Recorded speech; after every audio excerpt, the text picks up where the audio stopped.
In recent days, Donald Trump's go-to excuse for why the federal government hasn't done more to ramp up efforts to test Americans for the novel coronavirus, even though such tests are necessary for the economy to successfully reopen, is that this should be the responsibility of state governments. Governors must be able to step up and get the job done, Trump tweeted Saturday afternoon, while also weirdly declaring that the U.S. was the king of ventilators.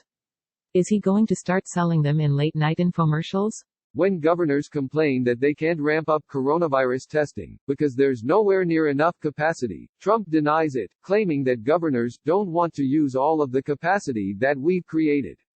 When asked why testing rates have stayed mostly flat for the past month, Trump of course turns it around and pins blame on the governors, falsely claiming they haven't asked for help.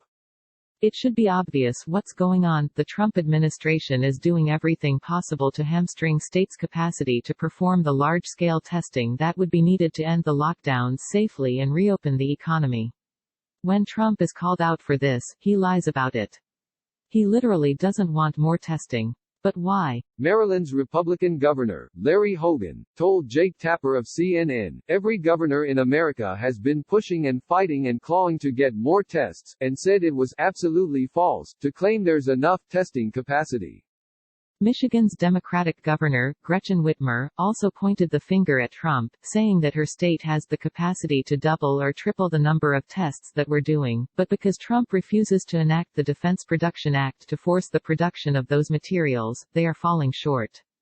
Hogan got so frustrated with the federal government's inaction that he and his wife, Yumi Hogan, who was born in South Korea, independently negotiated a deal with South Korea to secure 500,000 test kits for Maryland. But during Monday's propaganda blast, aka coronavirus briefing, rather than congratulating Hogan for taking initiative, Trump was livid, making the clearly false accusation that a nearby governor from his own party didn't do enough to get help from the White House. Reporting in the Washington Post on Tuesday further illustrates how much Trump is doing whatever he can to slow down coronavirus testing. During negotiations over the latest coronavirus aid bill, the White House did everything it could to shoot down suggestions from both Democrats and Republicans for ways to make coronavirus testing more efficient. While Trump keeps saying he will invoke the Defense Production Act to generate more supplies, he also keeps coming up with excuses for why he hasn't actually done it. A bit of truth slipped out during Monday's briefing, when Trump muttered, "We really don't need it," apparently referring to the DPA. The conclusion here is simple, and has been right on the surface all along. Trump doesn't particularly want Americans to be tested for the coronavirus. Some pundits and politicians seem unwilling to draw this conclusion, at least in public, in no small part because it doesn't seem to make sense. No one is under any illusions that Trump cares about the American public, of course. But mass testing seems like it would clearly be in the president's self-interest. His best chance at winning re-election is for the economy to be safely reopened, and at least partly recover, before November. But that simply can't be done without mass testing. Trying to reopen the economy without doing that, as states like Georgia and South Carolina are planning to do, is just likely to cause the virus to spread more rapidly, which will only worsen the economic downturn. So why is Trump doing whatever he can to prevent the very thing that would give him the best chance of saving the economy and boosting his re-election chances? Why is a notorious narcissist whose only plausible motivation is his own self-interest not doing the one thing that would benefit him in this crisis? Because Trump isn't capable of seeing widespread testing, and more accurate information about the spread of the virus, as being in his self-interest.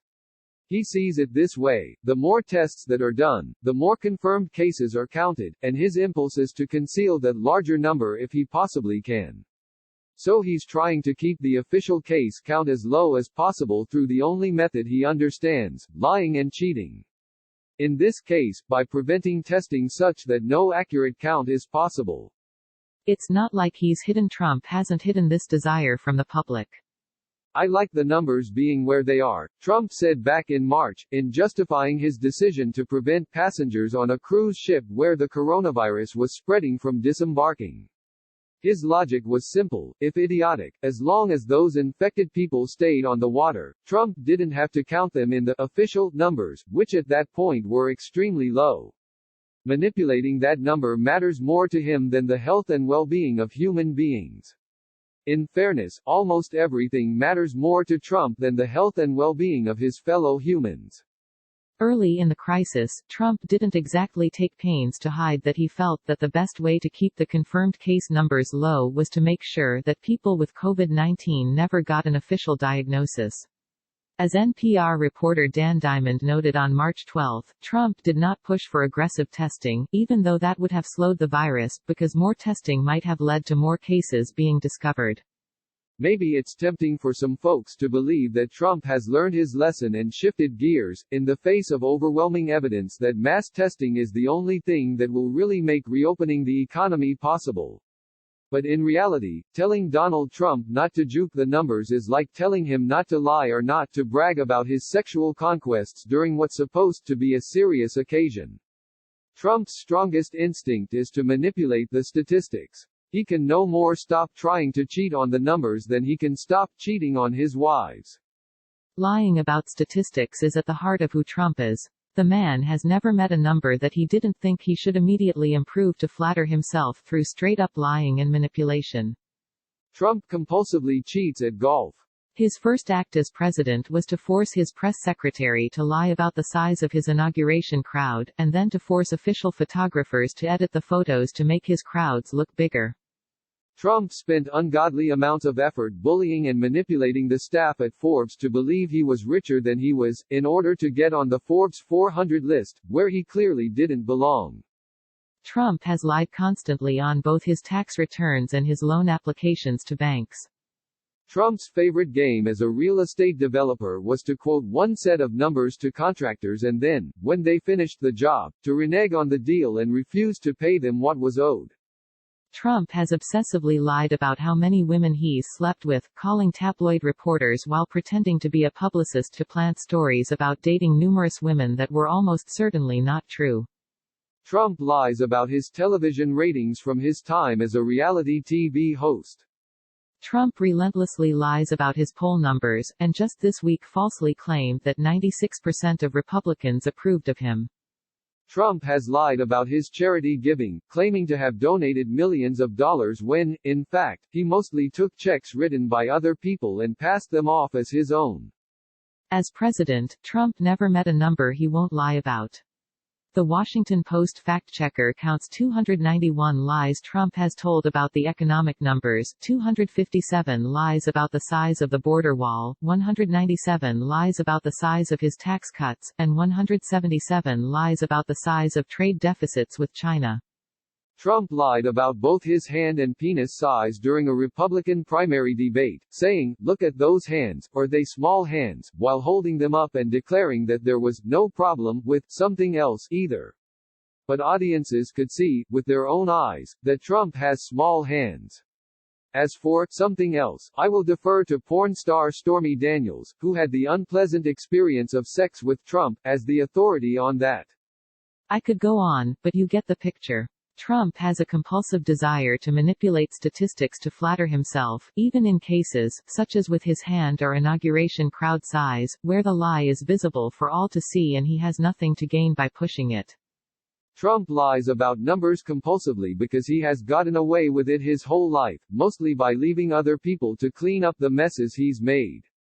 That's how he managed to survive multiple bankruptcies, which were no doubt caused in large part by his compulsion to manipulating the numbers until it finally caught up with him.